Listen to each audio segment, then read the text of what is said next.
Lotxatuta nago. Modu adverbioak. Aupa lagunok.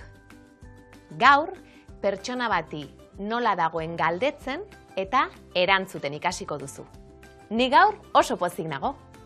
Eta zuek, zer modu zaudete? Ikusiko duzun bideoan, Lidek judoko kimonoa probatuko du, baina lotxatu egingo da. Lide, hor zaude? Bai, Ta, jantzi duzu? bai. Ea batera logelatik eta erakutsi. Lide, Lotza ematen di. egon lasai, Lide. Barregarria da. Ez da barregarria, lasai. Atera. Lidek aitari lotxatuta dagoela esan dio.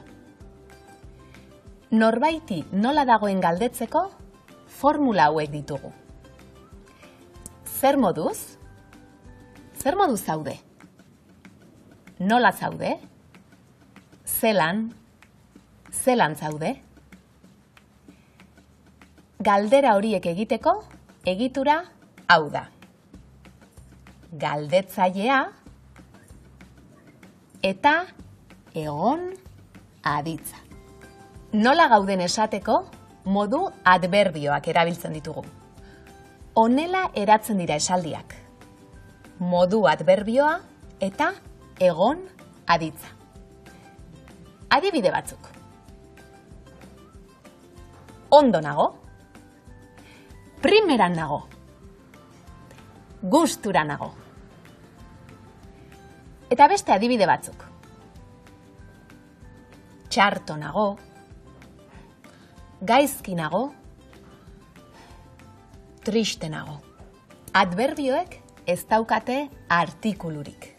Beraz, nor zer edo singularra izan, adverbioa ez da aldatuko. Ikusi egingo dugu. Lide lotxatuta dago.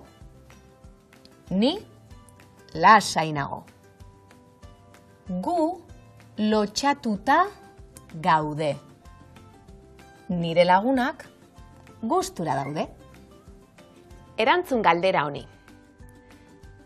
Nola sentitzen zaren galdetzeko zein erabiliko dugu? Non zaude? Ala, zer moduz zaude? Zer moduz zaude? Orain osatu esaldi hauek.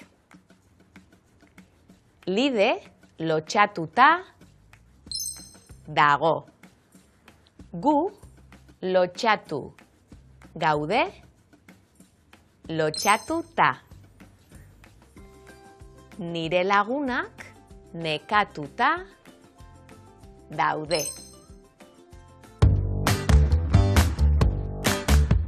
Pertsona bati nola dagoen galdetzeko, galdetzaile bat eta egon aditza erabiltzen ditugu. Erantzuteko adverbio bat eta egon aditza erabiliko ditugu.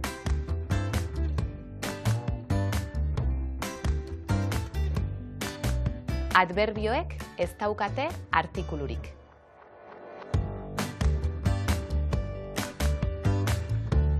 Ondo ibili, beste bat arte!